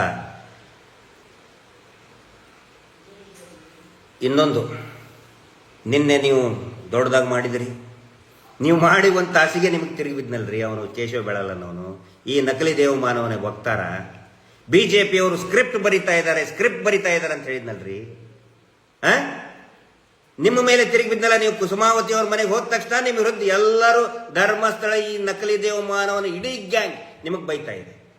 ಇದರಿಂದ ಅರ್ಥ ಮಾಡ್ಕೋಬೇಕು, ಇವರು ಎಂಥ ಅವಕಾಶವಾದಿಗಳವರು. ತಮಗೆ ಬೇಕಂಗೆ ಎಲ್ಲರನ್ನು ಉಪಯೋಗಿಸ್ತಾ ಬಂದರು. ಎಲ್ಲರನ್ನು ಕೂಡ ನಮ್ಮಲ್ಲಿನೇ ಹೊಡೆದಾಡಕ್ಕೆ ಬಿಟ್ರು. ಇವರ ಒಂದು ಗುಣ ಇದೆ, ತಲತಲಾಂತರ ಇವರ ತಲೆಮಾರಿನಂತಹ ಗುಣ. ಇವತ್ತು ನಾನು ಹೇಳ್ತಾ ಇದ್ದೀನಿ ಕೇಳಿ, ಇದನ್ನ ಹೇಳಿ ಕನ್ಕ್ಲೂಡ್ ಮಾಡ್ತಾ ಇದ್ದೀನಿ ವಿಜೇಂದ್ರ ಅವರೇ. ಅಂಕಂಬೋಡಿ ಅಂತಾರೆ. ಧರ್ಮಸ್ಥಳದ ಪೀಠದಲ್ಲಿ ಇದ್ದಂಥವರು ಅವ್ರಿಗೆ ಖುಷಿ ಪಡಿಸೋದಕ್ಕೆ ಆ ಪಟ್ಟಾಧಿಕಾರ ತಗೊಂಡಂತ ದಿನ ಪ್ರತಿ ವರ್ಷ ಒಂದು ಮೌಢ್ಯ ಆಚರಣೆ ಮಾಡ್ತಾರೆ. ಅದಕ್ಕೆ ಅಂಕಂಬೋಡಿ ಅಂತಾರೆ. ಅಂಕ ಅಂತ ಹೇಳಿದ್ರೆ ಮೆಟಲ್ ಇಂದ ಮಾಡಿದಂತ ಆಯುಧ, ಚೂರಿ ಆಗಿರ್ಬೋದು, ತಲವಾರ ಆಗಿರ್ಬೋದು. ಅಂಬೋಡಿ ಅಂತ ಹೇಳಿದ್ರೆ ಉದ್ದನೆ ಬಿದಿರು. ಈ ದಲಿತರು, ಆದಿವಾಸಿಗಳು, ಹಿಂದುಳಿದ ವರ್ಗದ ಜನಗಳು ಏನ್ ಮಾಡ್ತಾರೆ, ಅವತ್ತಿನ ದಿನ ಇವ್ರನ್ನ ಪಲ್ಲಕ್ಕಿಯಲ್ಲಿ ಹೊತ್ಕೊಂಡು ಬರ್ತಾರೆ. ಧರ್ಮಾಧಿಕಾರಿ ಆಗಿದ್ದಂಥವ್ರನ್ನ ಪಲ್ಲಕ್ಕಿಯಲ್ಲಿ ಹೊತ್ಕೊಂಡು ಬಂದು ಮೇಲೆ ಕುಂದಿರ್ತಾರೆ. ಅವ್ರನ್ನ ಕುಂದಿರಿಸಿ ಈ ಆದಿವಾಸಿಗಳು, ಗಿರಿಜನರು, ಹರಿಜನರು, ಹಿಂದುಳಿದ ವರ್ಗದವರು, ಜನಾಂಗಗಳು ಇರ್ತಾವ್ರಲ್ಲ, ಪಾಪ ಅವರು ಉದ್ದುದ್ದನೆಯ ತಲವಾರನ್ನ ತೆಗೆದುಕೊಂಡು ಬಿದಿರನ್ನ ತಗೊಂಡುಕೊಂಡು ಅವ್ರವ್ರ ಒಳಗಡೆನೆ ಹೊಡೆದಾಡ್ಕೊಳ್ತಾರೆ. ಸಿಕ್ಕಾಪಟ್ಟೆ ಹೊಡೆದಾಡ್ಕೊಳ್ತಾ ಇರ್ತಾರೆ. ಅವ್ರು ಹೊಡೆದಾಡ್ಕೊಂಡು ರಕ್ತ ಎಲ್ಲಾ ಸುರಿತಾ ಇರ್ತದೆ. ಆ ರಕ್ತವನ್ನ ನೋಡಿ ಈ ಧರ್ಮಾಧಿಕಾರಿ ನಗಬೇಕು, ಖುಷಿ ಪಡಬೇಕು. ಖುಷಿ ಪಟ್ಟ ಮೇಲೆ ಅದು ಸ್ಟಾಪ್ ಆಗುತ್ತೆ. ಇದಕ್ಕೆ ಅಂಕಂಬೋಡಿ ಅಂತ ಹೇಳಿ. ಸೌಜನ್ಯ ಹೋರಾಟ ಪ್ರಾರಂಭ ಆದ್ಮೇಲೆ ಹೆದರ್ಕೊಂಡು ಸುಮ್ಮನೆ ಆಗಿದ್ದವರು. ಈ ಒಂದು ಮೌಢ್ಯ ಆಚರಣೆ ಅಂದ್ರೆ ನಮ್ಮಲ್ಲಿನೇ ಜಗಳಾಡೋದಕ್ಕೆ ಹಚ್ಚಿ, ಹೊಡೆದಾಡೋದಕ್ಕೆ ಹಚ್ಚಿ, ಕಚ್ಚಾಡೋದಕ್ಕೆ ಹಚ್ಚಿ, ಅದನ್ನು ನೋಡಿ ನಗತಾ ಇದ್ದಂತೂ ಒಂದು ಸಂಪ್ರದಾಯವೇ ಆಗಿತ್ತು ಧರ್ಮಸ್ಥಳದಲ್ಲಿ. ಅಂಕಂಬೋಡಿ ಅಂತ ಕರೀತಾರೆ ಅದಕ್ಕೆ. ಇದು ಅವರ ಜೀನ್ಸ್ ಅಲ್ಲೇ ಬಂದ್ಬಿಟ್ಟಿದೆ. ನಿಮ್ಮನ್ನ ಈಗ ನೋಡಿ, ಬಿಜೆಪಿ ಕಾಂಗ್ರೆಸ್ ಹೊಡೆದಾಡಕ್ಕೆ ಹಚ್ಚಿದ್ರು, ಬಿಜೆಪಿ ಒಳಗಡೆ ಹೊಡೆದಾಟ ಹತ್ತು. ಆ ನಂತರ ಒಂದೊಂದು ಜಾತಿಯಲ್ಲಿನೇ ಜಗಳ ಹಚ್ಚಿದ್ರು. ಅವ್ರನ್ನ ಮಾತ್ರ ನೀನು ಅವ್ರು ಬರ್ಬೇಕಾಗಿತ್ತಲ್ಲಪ್ಪ, ನೀವು ಅವ್ರ ರಕ್ಷಣೆಗೆ ಬಂದವರು, ಅವ್ರ ಕುಟುಂಬದವ್ರು ಯಾರಾದ್ರೂ ಒಬ್ರು ಬಂದ್ರ ವೇದಿಕೆಯಲ್ಲಿ, ಒಬ್ರು ಯಾರಾದ್ರೂ ಬರ್ಬೇಕಾಗಿತ್ತು? ಇಲ್ಲ. ನಮ್ಮಲ್ಲಿನೇ ಜಗಳ ಹಚ್ಚೋದು ಅಂಕಂಬೋಡಿ. ನಾವೇ ಹೊಡೆದಾಡಬೇಕು. ಆ ಅಂಕಂಬೋಡಿಯಲ್ಲಿ ಏನಾಗ್ತಿತ್ತು ಅಂತ ಹೇಳಿದ್ರೆ, ಹೊಡೆದಾಡಬೇಕು, ರಕ್ತ ಎಲ್ಲ ಸುರಿದು ಇವರು ನಕ್ಕ ಮೇಲೆ ಅದು ಸುಮ್ಮನಾಗ್ತಾ ಇತ್ತು. ಆಮೇಲೆ ಇವರು ಮೇಲಿಂದ ಈ ದೇವಸ್ಥಾನದ ಹುಂಡಿಗೆ ರಾಶಿ ಚಿಲ್ಲರೆ ದುಡ್ಡು ಬೀಳ್ತದಲ್ಲ, ಅದನ್ನ ಇವ್ರು ಹಿಂಗೆ ಬೀಸಾಕೋದು. ಹಿಂಗೆ ಬೀಸಾಕಿದ ಮೇಲೆ ಆ ಹೊಡೆದಾಡ್ಕೊಂಡು ರಕ್ತ ಬರೋರು ಅದನ್ನು ಹಿಡ್ಕೊಂಡು ಆಯ್ಕೊಂಡು ಹೋಗೋದು, ಇವ್ರಿಗೆ ಜೈಕಾರ ಹೇಳಿ. ಇದು ಪದ್ಧತಿ ಇತ್ತು. ವಿಜೇಂದ್ರ ಅವರೇ, ಜಮೀನ್ದಾರ ಪದ್ಧತಿ, ದಬ್ಬಾಳಿಕೆ ಸುಮಾರು ನಾವು ಕೇಳಿದ್ದೀವಿ. ಜ್ವಲಂತವಾದಂಥ ಉದಾಹರಣೆ. ಇದರ ವಿರುದ್ಧ ನೀವು ಮಾತಾಡಬೇಕಾಗಿತ್ತು. ನಿಜವಾದ ರಾಜಕೀಯ ಮುತ್ಸದೆ ಇರೋದು, ಜನನಾಯಕ ಇರೋದು, ಜನರ ಪರವಾಗಿ ಮಾತಾಡೋದು. ಯಾಕೆ ಇವತ್ತು ಸಿದ್ದರಾಮಯ್ಯನವರ ಪರವಾಗಿ ಅನೇಕ ಬಿಜೆಪಿ ಕಾರ್ಯಕರ್ತರು ಹೋದ್ರು. ಬಜರಂಗ ದಳದಲ್ಲಿ ಇದ್ದವರು, ಯಾಕಂದ್ರೆ ಎಲ್ಲಾ ಬಜರಂಗ ದಳದಲ್ಲಿ ಇದ್ದವರು ಹಿಂದುಳಿದ ವರ್ಗದವರು, ದಲಿತ ಸಮುದಾಯದವರು, ಗಿರಿಜನರು. ನೀವು ಮಾಡ್ತಾ ಇರುವಂತ, ನೀವು ಅಂತ ಹೇಳಿದ್ರೆ ಪರ್ಟಿಕ್ಯುಲರ್ ನಿಮಗನ್ನ ಇಷ್ಟ ನಾನು ಹೇಳ್ತಾ ಇಲ್ಲ, ಇಡೀ ಬಿಜೆಪಿ ನಾಯಕರು ಮಾಡ್ತಾ ಇರುವಂತ ಢೋಂಗಿತನಕ್ಕೆ ಬೇಸತ್ತು ಎಲ್ಲರೂ ಕೂಡ ಸಿದ್ದರಾಮಯ್ಯನವ್ರ ಪರವಾಗಿ ಇವತ್ತು ಹೋಗ್ತಾ ಇದ್ದಾರೆ. ನಾವು ಸಿದ್ದರಾಮಯ್ಯನವರ ಮುಂಚಿಂದ್ರೆ ನಾನೇನು ಕಾಂಗ್ರೆಸ್ ಮನ್ ಅಲ್ಲ. ಆದರೆ ಎಂಥ ಪರಿಸ್ಥಿತಿ ಬಂದಿದೆ ಅಂತ ಹೇಳಿದ್ರೆ, ಇವತ್ತು ಸಿದ್ದರಾಮಯ್ಯನವ್ರನ್ನ ನಾವೇ ಮೆಚ್ಕೊಳ್ಳುವಂತ ಪರಿಸ್ಥಿತಿ ಬಂದಿದೆ. ಯಾಕಂದ್ರೆ ಅವರು ತಗೊಳ್ತಾ ಇರುವಂತ ಒಂದೊಂದು ನಿರ್ಣಯನೂ ಕೂಡ ಜನರ ಸಾಮಾನ್ಯರ ಪರವಾದಂತಹ ನಿರ್ಣಯಗಳು ತಗೊಳ್ತಾ ಇದ್ದಾರೆ. ಕೈ ಜೋಡಿಸಿ ಅವ್ರ ಜೊತೆಗೆ, ಈ ಪ್ರಕರಣದಲ್ಲಿ ಕೈ ಜೋಡಿಸಿ ಹೋಗಿ ಸಿದ್ದರಾಮಯ್ಯನವ್ರ ಚೇಂಬರಿಗೆ ಹೋಗಿ ಕೇಳಿ. ರಿಪೋರ್ಟ್ ಇದ್ದಿದ್ದನ್ನ ಇನ್ವೆಸ್ಟಿಗೇಷನ್ ಮಾಡಲಿ ಅಂತ ಹೇಳಿ, ಆನೆ ಮಾವುತನ ಕೇಸು, ಸಿಬಿಐ ಇದ್ದಿದ್ದನ್ನ ಸಿಬಿಐ ಅಮಿತ್ ಶಾ ಅವರ ಹತ್ರ ಹೋಗಿ ಚಾಲನೆ ಒಳಗೆ ತಗೊಂಡು ಬನ್ನಿ. ದಯವಿಟ್ಟು ಅಷ್ಟು ಮಾಡಿ. ನಿನ್ನೆ ಆಗಿದ್ದೇನು, ಕೋಟ್ಯಾಂತರ ರೂಪಾಯಿ ತರಿಸಿ ಸುರಿದು ನಮ್ಮನ್ನು ಬಯಸಬೇಕು, ಷಡ್ಯಂತ್ರ ಅಂತ ಹೇಳಬೇಕು. ಕೊನೆಗಾಗಿದ್ದೇನು, ಸೌಜನ್ಯ ಮನೆಗೆ ಹೋದ್ರಿ, ಇಡೀ ದೇಶದ ರಾಜ್ಯದ ಜನ ನಿಮ್ಮನ್ನೇ ಟೀಕೆ ಮಾಡುವಂಥ ಪರಿಸ್ಥಿತಿ ಬಂತು. ಯಾಕಂತ ಹೇಳಿದರೆ ಅದು ಧರ್ಮಸ್ಥಳ, ಶ್ರೀ ಕ್ಷೇತ್ರ ಧರ್ಮಸ್ಥಳ, ಮಂಜುನಾಥ ಸ್ವಾಮಿ, ಅಣ್ಣಪ್ಪಯ್ಯ ಸ್ವಾಮಿ ಇದ್ದಂಥ ಸ್ಥಳ, ಅವರ ಆಶೀರ್ವಾದದಿಂದ ಅವರ ಕ್ಷೇತ್ರ ಇರುವಂಥ ಸ್ಥಳ. ಬೆಂಕಿ ವಿಜೇಂದ್ರ ಅವರೇ, ಅದು ಬೆಂಕಿ. ಅಲ್ಲಿ ರಾಜಕೀಯದ ಡ್ರಾಮಾ ನಡೆಯಲ್ಲ. ದೇವೇಗೌಡರಿಗೇನು ಅವ್ರಿಗೇನು ಗೊತ್ತಿಲ್ವಾ? ಅವ್ರು ಬರ್ಬೋದಾಗಿತ್ತಲ್ಲ.